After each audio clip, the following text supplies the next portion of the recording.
Okay, well, I'll start off with the written questions. Okay, so in English.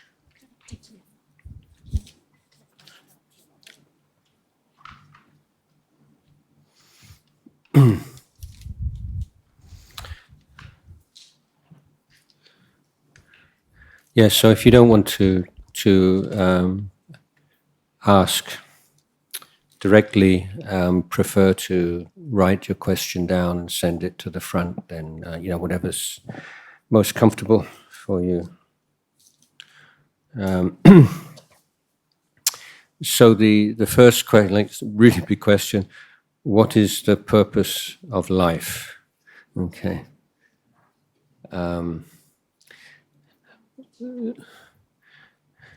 So before I answer this question, I want to just tell you about answering questions in general. And the Buddha taught us to divide questions into 4 categories. So when someone asks you a question, first thing you should do is like, what category of question is this? Because if you don't work that out correctly, you can often just get caught up in the views of the person asking the question or waste a lot of time. And these 4 categories of questions begin with like direct answers, questions that can be directly answered. For instance, let's say, today is Saturday, isn't it? And you will say, yes, today's Saturday. Tomorrow's Sunday. Yes, tomorrow's Sunday. So these are straightforward questions that you give a straightforward answer to. But there are also many questions which can seem on surface to be that kind of question, but are not in fact so. An example would be, is Chong a good place to live? So that's not a question that you would answer, yes, it is, or no. I mean, it's a good place to live for me, certainly, but we would you have to tease that question apart and say, well, what are we talking about here? Like, a good place to live, are you talking about climate? Are you talking about work opportunities? Are you talking about facilities for social enterprise, or whatever? What criteria are you interested in asking about? So it's not straightforward yes or no. The answer will begin with the phrase, well, it depends. It depends exactly what you want to find out about, or in what area or what aspect of living in Chong you are asking about. Okay. The third kind of question is one which is best answered with a counter question. Now, if you observe that the person who is asking the question is a little bit confused, and that maybe there's another question behind the question that they're asking you, and they maybe don't even realize, then a counter question is a good method of allowing the questioner just to stop and just to look at themselves and what is it I really want to know here? Or what are the assumptions that I'm making, maybe incorrect assumptions, that lead me to ask this question? So one of my favorite examples is of my teacher Ajahn Chah, who was very skilled at this way of teaching or answering questions. There's somebody came to him and he said, Lumpur, Sawan Narok mi jing mai? Do heaven and hell really exist?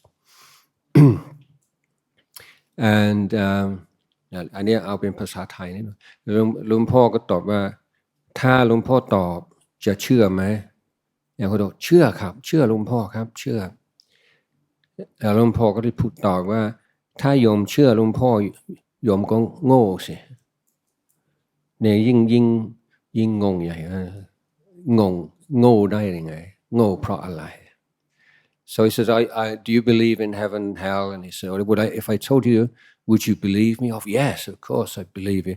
Well, you'd be a fool. You'd be a fool to believe me. Well, why? Well, because the existence of heaven and hell is not something that you're going to end your doubts simply through the words of another human being, however wise that person may be. So suppose Ajahn Chah was to say, yes, there is heaven and hell. Not necessarily the case that that person will have any more faith than they did in the first place. And maybe they go for a second opinion or a third opinion. You're just going around in circles because what you're really asking is, should I believe in something that I can't experience for myself or I don't experience for myself? And Ajahn Chah said, well, you'd be a fool to do that, even if some authority figure like a great Ajahn was to tell you, it's still not a proof that heaven and hell exist. It's just another opinion. It's just another authority. So asking a counter question is a good skill to answer if you're in a leadership position. The fourth kind of question or fourth kind of answer,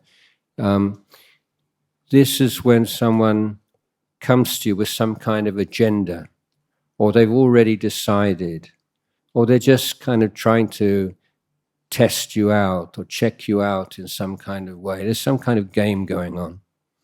And then in that case, you don't answer at all, because any kind of answer is just going to fall into that trap or just get caught up in endless argument and complete waste of time. So 4 kinds of questions. Ones that deserve straight answer, ones that deserve an answer which is analytical, looking into the various factors, questions that deserve a counter question, and questions that don't need to be or should not be answered at all. Okay. So, what is the purpose of life? So I would say this falls into the second category.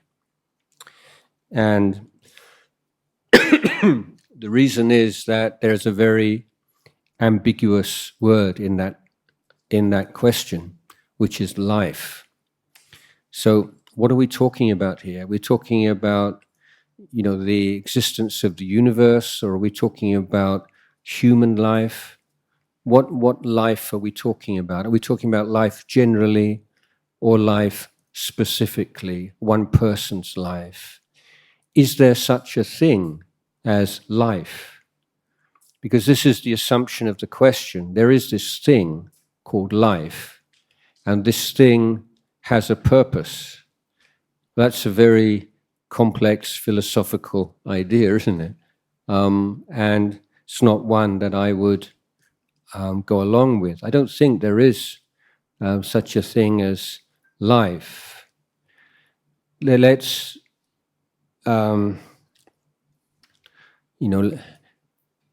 let's look at something more specific, like a life, or your life, or my life. What is the purpose of it? Well, it's not something outside of yourself, that you're born as a human being and so you have to fulfill a specific purpose. But the question is, how do you give purpose to life? What purpose do you want for your life? What way of living your life would give you the feeling that it's meaningful and purposeful? So that's the kind of question that is, I think, more interesting and beneficial to answer. How can you live your life in such a way that you feel this is meaningful? Because we see this huge, I was saying yesterday, like an epidemic of people feeling that their lives are meaningless and not wanting to live. And so huge increase in suicide these days. As basically people can't see a purpose for their life. But it's not that there's a purpose out there that you have to attain, but it's the way that you live your life. How do you want to live? How do you want to conduct yourself with other people? How do you want to maintain your mind? How do you want to look at the world? All these things are the subjects of the Buddhist training. So from Buddhist perspective, Buddhist point of view, then the training in the Eightfold Path is what can give true purpose to life.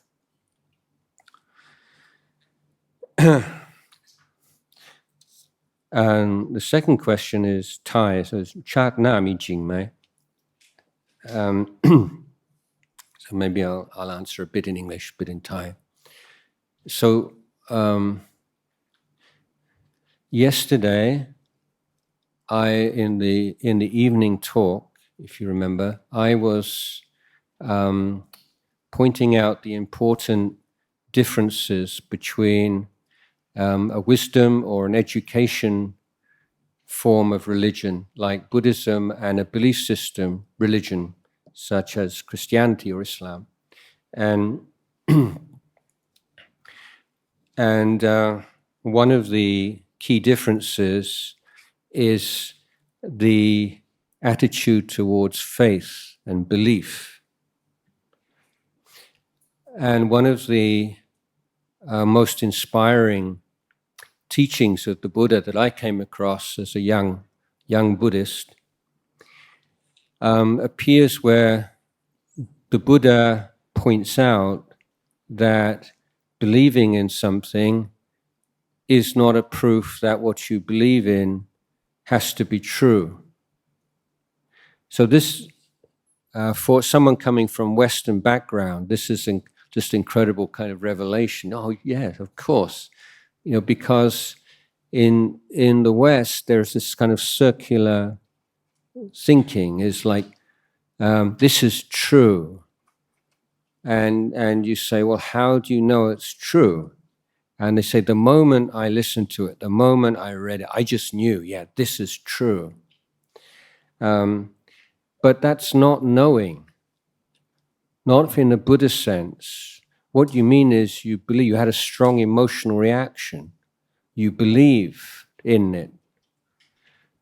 And so the circular thinking, circular reasoning is, it's true because I believe it.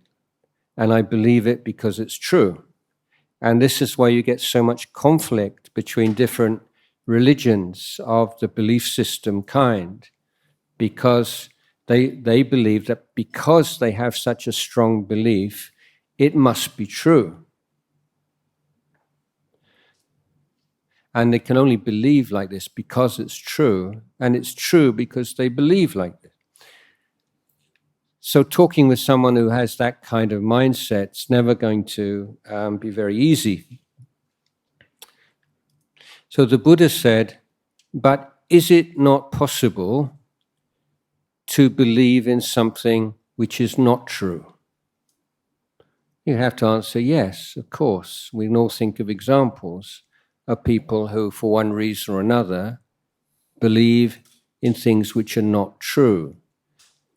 So the logic is, if you can think of an example of someone, even yourself at one point in your life, who believed in something that's not true, therefore, belief is not a proof that what you believe must be true. Okay? So the Buddha said that remembering this very humbly, is called caring for the truth. And we call satyanurak or satyanuraka in Pali language. So we come to this question of the Buddha's teachings which we cannot experience directly right now. We don't know. So is there past life? Is there future life? Well, the first thing that we have to acknowledge is we don't know. I mean, some people do know as a direct experience, but I'm assuming that none of you, or maybe most of you, don't know this. So in Buddhism, how do you deal with things you're told to be true, but which you don't know for yourself, and are not able to prove for yourself right now whether or not they are true? And the Buddha says, well, we listen to the evidence and we weigh up the evidence, and certain evidence will seem more reasonable, it will inspire us, will make us believe more than other kinds of evidence.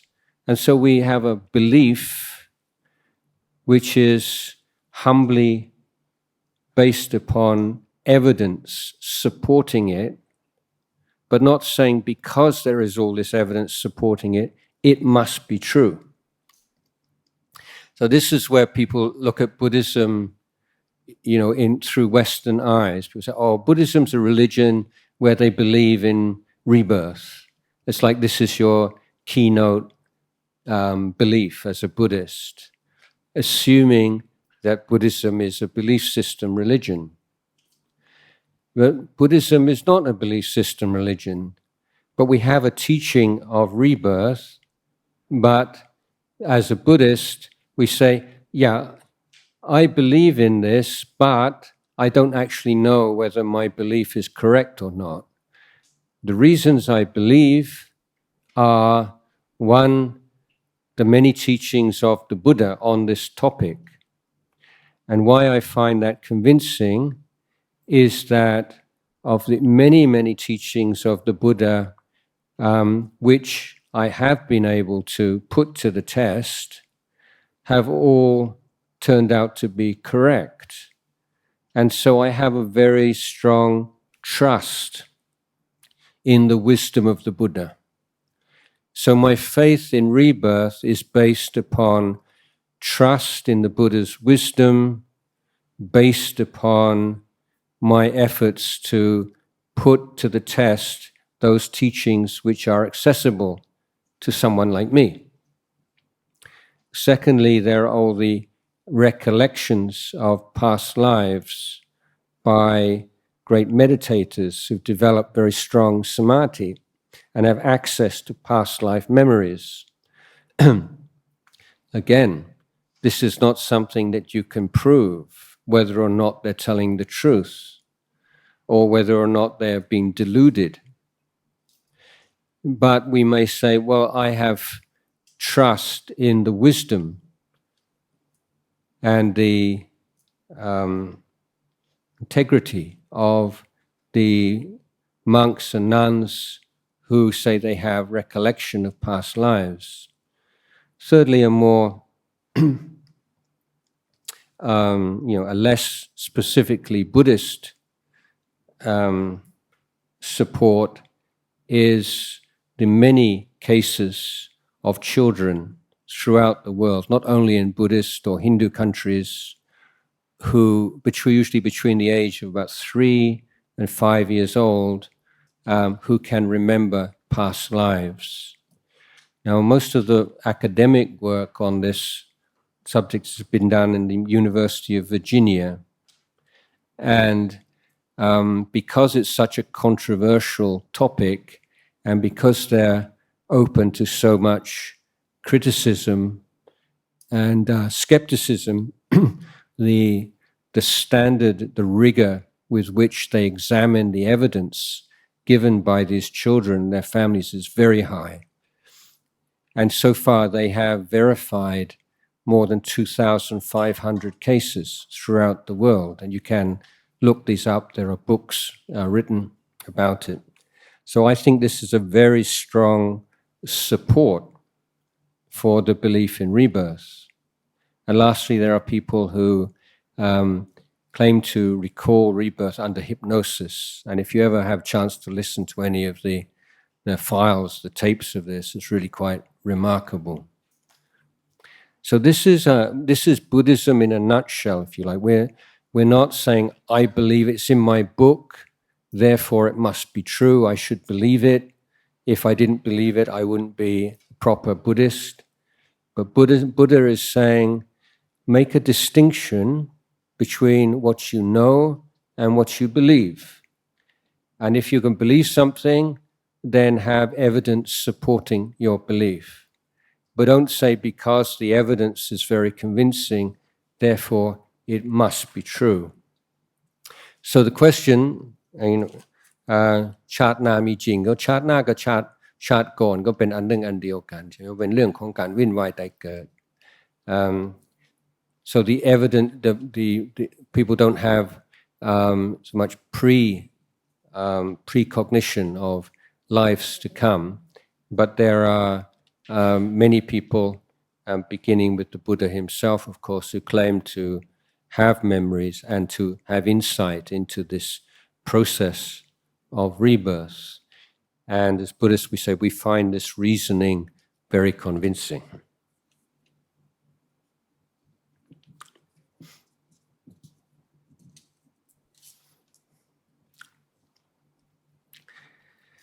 Okay, so next question is, how do I set less pressure or expectations on myself?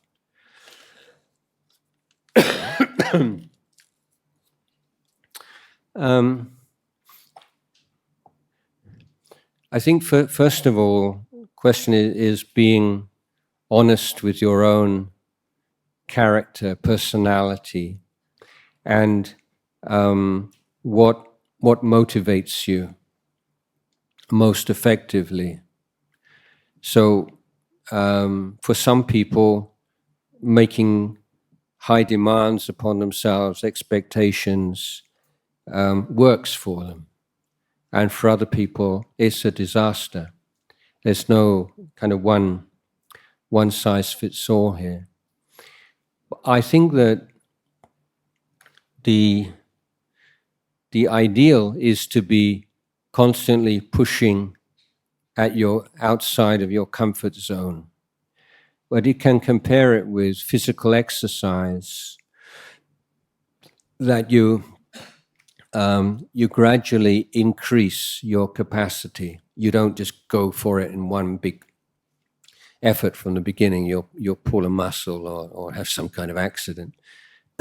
So you set up a training program where you gradually increase your capacity and work towards that goal. But at each stage of that project, you're pushing a little bit, make it's a little bit uncomfortable.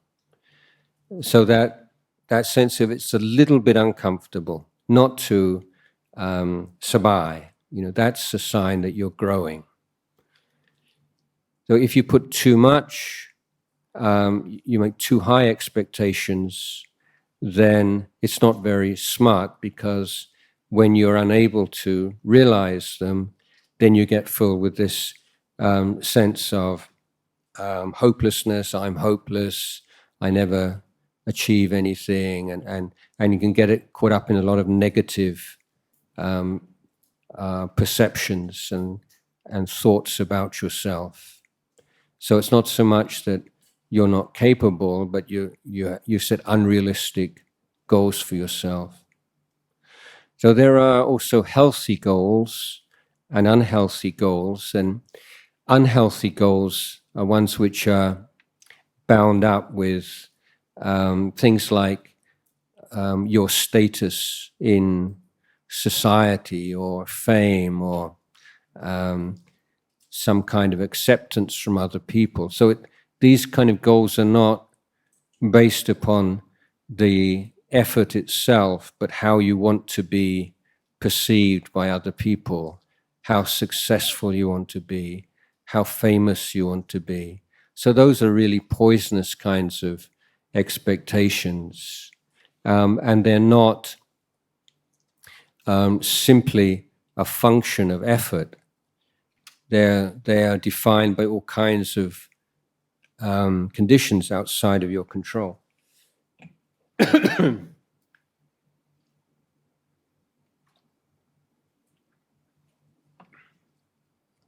So have a sense of, your motivation, and this is I think the long-term and best answer to this kind of question is learning how to motivate yourself, intrinsic motivation, or what in Buddhism we call chanda, rather than extrinsic motivation, tanha, looking for external rewards, but finding internal rewards, not only from the goal or of the effort, but finding joy and finding some pleasure in the process itself. So if you have a real commitment to an interest and enthusiasm for the process, it's very likely you're going to be successful, but by worldly standards. But whether or not you are, you'll feel fulfilled because you're finding fulfillment in the process rather than in the anticipated rewards at the end of the process.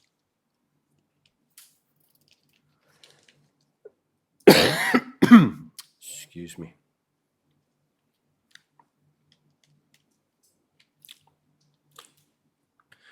What should you focus your energy on in order to live a good life? Well, as a householder, of course, first basic needs of the four requisites, are access, secure access to what we call the four requisites, which means food, clothing, shelter, medical care in times of illness. That's kind of the bottom line. You need to focus on making your way in the world, that you have access to these basic supports.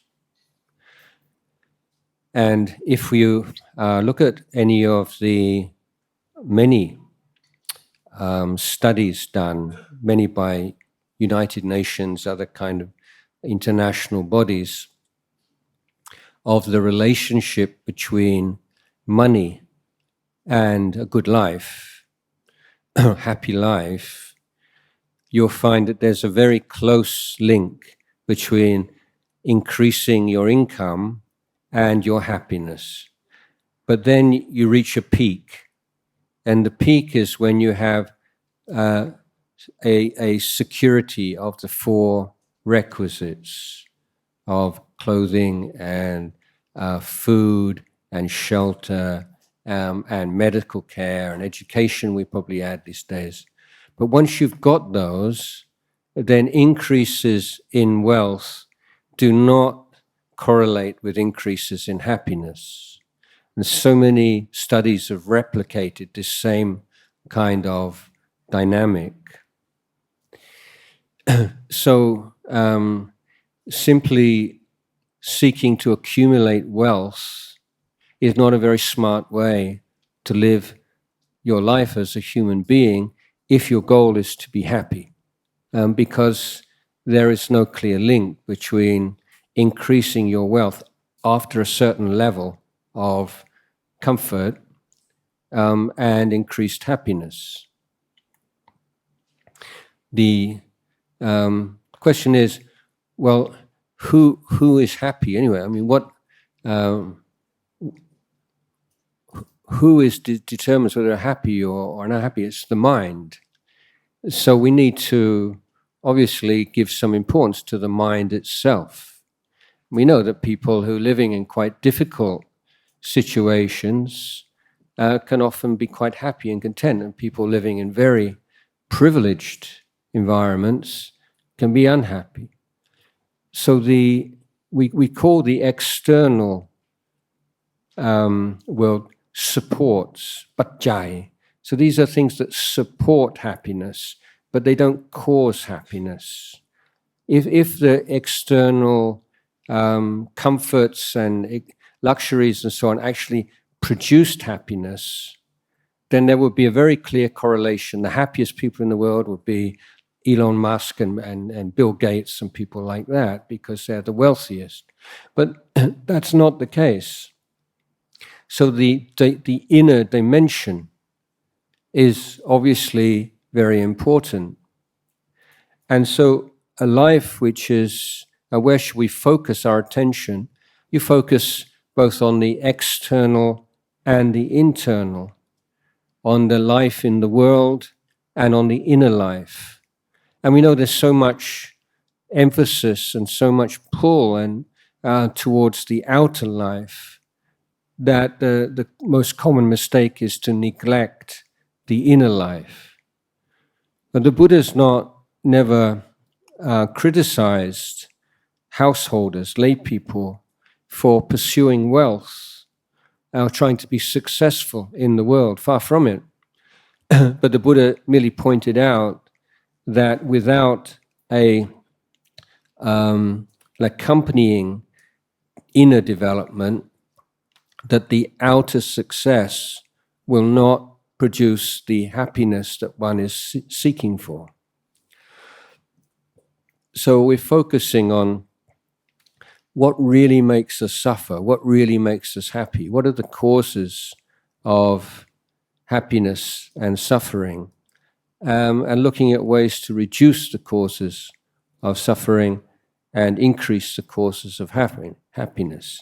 So we can be very systematic about this. You know, it's not, when people talk about spiritual things, they tend to be so kind of fuzzy and vague and, you know, lacking in any kind of precision. But you have to be every bit as precise and focused and systematic in your inner development as you are in your career or any academic discipline.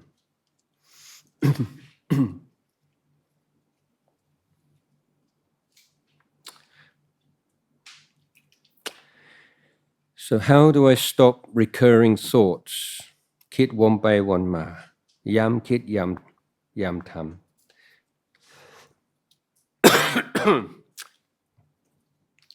Well, thoughts that keep coming back again and again and again, these are revealing to us something that we haven't worked out yet, some issue in our minds, some defilement in many cases, some wrong thinking. So if there are recurring thoughts, that's just coming back again and again, but rirang, you know, it's like, here we go again. Then this is the time to look into those thoughts more thoroughly. Yesterday, I mentioned that we can talk about meditation as like, compare it with the word sport. You know, so what sport, which sport? And each sport has its own specific nature. And meditation practices are similar. So if you have these kind of recurrent thoughts, which are the result of some inner kind of conflict, or some particular wrong, mistaken kind of thoughts and assumptions, then a kind of meditation where you just want to calm your mind and not think about that for a while, or make that thinking go away, it's not going to be very successful. It's going to be very frustrating. So some kinds of meditation, you want a basis of calm in the mind so that you can focus your mind and sustain an investigation. But you need to look at what is going on here, what's behind this. And as the mind becomes clearer, when you learn how to abandon all the kind of junk thinking in our mind, then the way the mind is working and how it attaches to ideas and assumptions and so on, how to let go of that attachment. This all becomes much clearer. So just general kind of thinking about this and thinking about that, right? That's just kind of normal noise in the mind. You don't pay any attention to that. It'll gradually wear away. But the recurring thoughts, which are symptoms of some psychological block, then you often need to look more closely into the thinking, the desires, the cravings which lie behind it.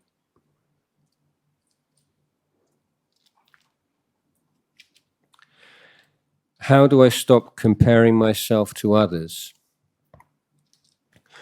Well, we live in a society these days in which there is so much pressure on you to compare yourself to others.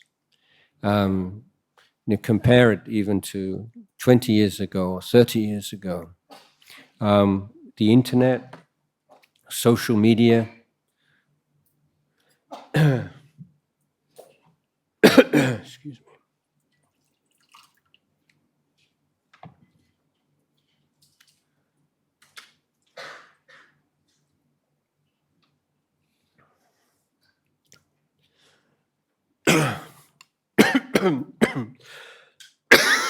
Excuse me, is constantly presenting us with images of people who are more attractive than we are, smarter than we are, better than we are, happier than we are. That's the kind of image that are coming and creating this sense of dissatisfaction with who we are, and jealousy and despondency. So one of the first things to do is to be aware of to what extent your consumption of media, social media, is contributing to this habit. I mean, there's always going to be a certain amount of comparison, especially with people who are close to us, the same age, same social background, but the numbers of people who we compare ourselves to these days, the number of people is like hugely inflated and a great cause of stress and tension. So I think one or two reflections here. One is that on our screens, we're not really seeing people as they are. We're just seeing a cultivated, a curated version, one that people spend a lot of time thinking about how is it going to appear in the most interesting, most attractive, most jealousy-inducing way. So you're not seeing somebody's, it's not, you're taking you with all of your virtues and vices and good points and bad points, and you're comparing yourself with images,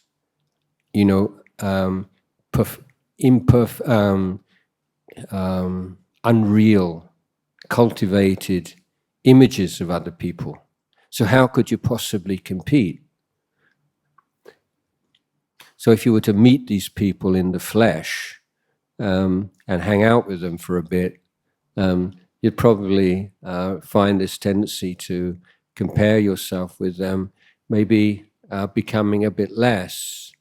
But more profoundly, the question is what we identify with. And here the Buddhist analysis is so helpful, saying that the extent to which you identify with your body, and whether you're fat or thin, whether you're attractive, unattractive, your face, your body, and the more real reality you give to these things, the more value you give to these things, the more you invest in them as this is who I am. I'm someone who looks like this. I'm someone. Then the more you're going to value and give importance to other people's bodies and other people's physical appearance. Similarly, with other aspects of the mind or of intelligence and so on, the more you identify with something, then the more sensitive you are to it and the more likely you are to compare yourself to others. Now, through meditation, you completely revolutionize your whole sense of who you are, because you become more and more aware of awareness. Okay, so let's say you're aware of being very hot. Maybe walking outside just now, you're aware of being hot. And another time you might be aware of being cold. Or you might be aware of being interested or aware of being bored. So these are very different experiences. Feeling hot, feeling cold, feeling interested, excited, feeling bored. But the awareness of heat and the awareness of cold is not different. Can you see that? That awareness is the same. And the awareness of being bored and the awareness of being excited is that awareness. And that awareness is not changed by what you're aware of. So as you become more adept at meditation, you don't identify so much with the things you're aware of, but you become more and more focused on the awareness. And the awareness is not my awareness, your awareness. This is human awareness. This is nature. And so the tendency to compare oneself with others just gradually fades out, because you're not identifying with the things that vary between people. You are more grounded in those things that unite people.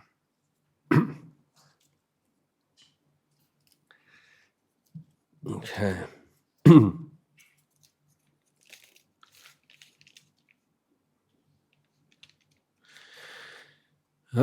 Okay, what's the difference between sins and kamma?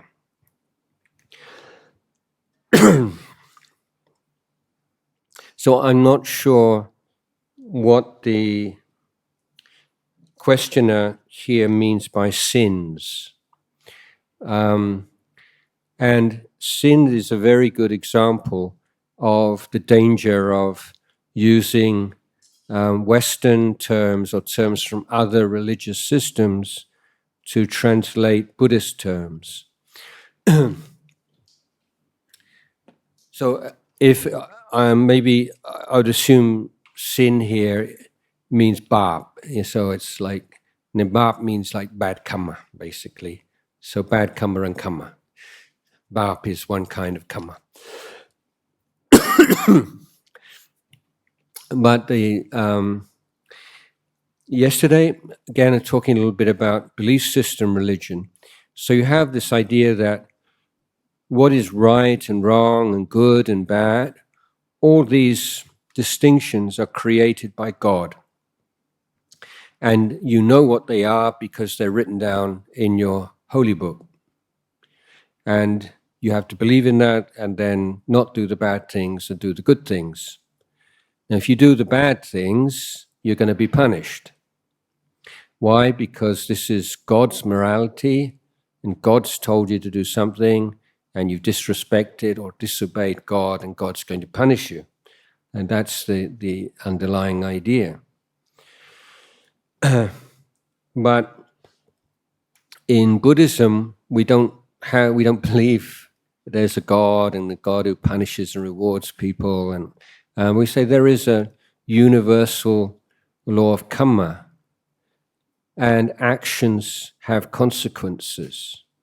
Okay, so if you have the belief system idea, it's a little bit like a dictatorship, which is to say, let's give an example. You break a law, okay?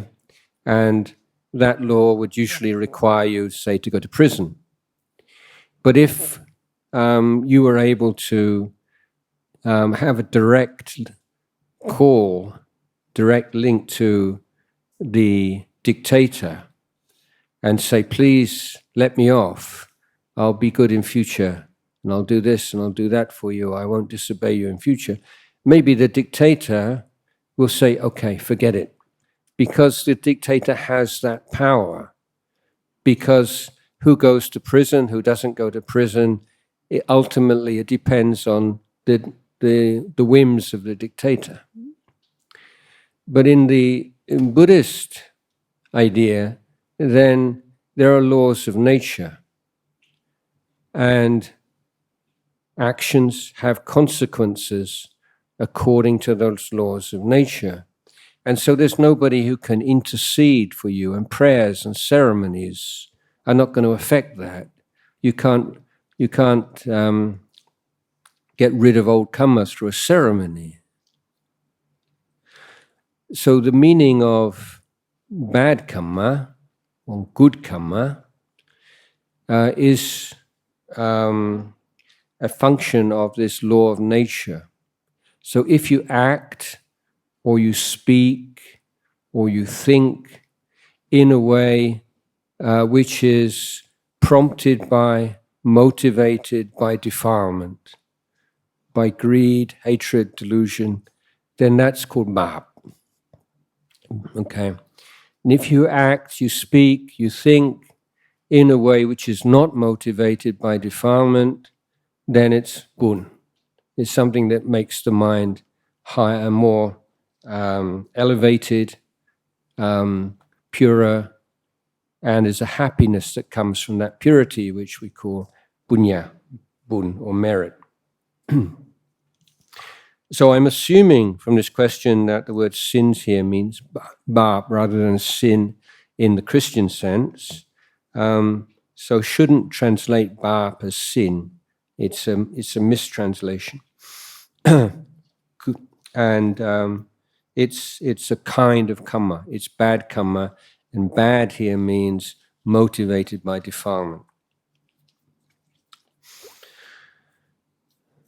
So one more question.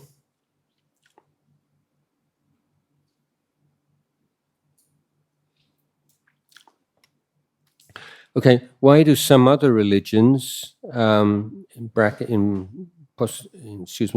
Christianity, consider Buddhism to be a philosophy rather than a religion? And why do sometimes they argue that Buddhists are atheists? Well, first of all, the theists are people who believe in God. Okay? An atheist is someone who doesn't believe in God. But in Christian societies and Christian cultures, the word atheist is taken to mean bad person. And the reason for that, well, there are many reasons, but one is that Christian teachers would, and still do, say that the only reason to be moral is belief in God. If you don't believe in God, if you're an atheist, you're immoral. And so atheists become a shortcut for like a bad person. And so when you go to other countries, this is more subtle things that you can't pick up in general conversation. You have to study, learn about the culture and what the word atheist means. And like English words in America, many words have very different meaning than they do in England or in Europe because of the cultural differences. The word atheist in America is like a word of abuse. It's just saying, if you want to say someone's a bad person, you say, well, they're atheists. It's like, these are people who have no moral standards, completely unreliable, bad people. But for the actual meaning of the term is someone who doesn't believe in a creator God, or doesn't believe in the God of Christian Bible and Buddhist Bible. So of course, yeah, Buddhists are atheists. This is why, it's kind of humorous that some young Bangkok people are saying that they're not Buddhists, they're atheists. This is what we call a non sequitur. It doesn't follow, because Buddhism doesn't believe in God. It's an atheist religion anyway. So saying you're an atheist doesn't say anything, doesn't add anything. But in the West, to say you're an atheist, kind of daring. It's cool. If you're in a Christian culture and you say you're atheist as a young person, that's a cool thing to do. But in Buddhism, it doesn't mean in Buddhist culture, it doesn't mean anything. And what's cool in one culture is not necessarily cool in another culture. Anyway, why does it say Buddhist to be a philosophy? Well, again, it's based on this very sort of ethnocentric, Western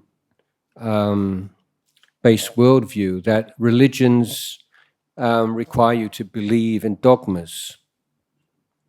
And so coming across Buddhism, it's not the same template. It doesn't follow the rules. It doesn't fit into the category or the box of religion that scholars in the West have created. And so rather than saying it's a different kind of religion, they say, well, they know what religion is. And religion means you believe in God and you believe in this. And so they say, well, it's not a religion. But what they mean is it's a different kind of religion to the one that I'm familiar with. So in Christian religion, then there's very little analysis and philosophical thinking. And so when you come across the teachings of the Buddha, it just doesn't compute. It's not like what you're used to reading in the Bible. The Buddha is saying, when the eye sees a form, a feeling arises, and based upon that feeling, in the absence of mindfulness, there will be craving will arise, and based upon that craving, attachment, and so on. And these really kind of sophisticated psychological analysis of perception and things that we think, that's not what somebody in the West would generally consider to be the province of religion. That's psychology, that's science, that's philosophy. That's not religion, meaning it's not religion as I understand it. So the question is, to what extent, the Western culture and Western society, because of its prestige and the power that it's had in the world over the last 100, 200 more years, to what extent the Western imagination has the right to say what is and what is not a religion. That's not a religion, that's a philosophy. Well, who are you to tell me my religion's not a religion? That's not your right. I consider it a religion. And what do we mean by religion anyway? So let's talk about the criteria of religion. So my view is that Buddhism is a different kind of religion, but I don't agree with the idea that you say, well, religion as I understand it is like this, and if you don't fit my category, then you're not a religion. You're a philosophy, or you're a way of life, or all the things that they say. Okay, so it's 12 o'clock, time for your lunch. And we'll carry on this afternoon at 1:30.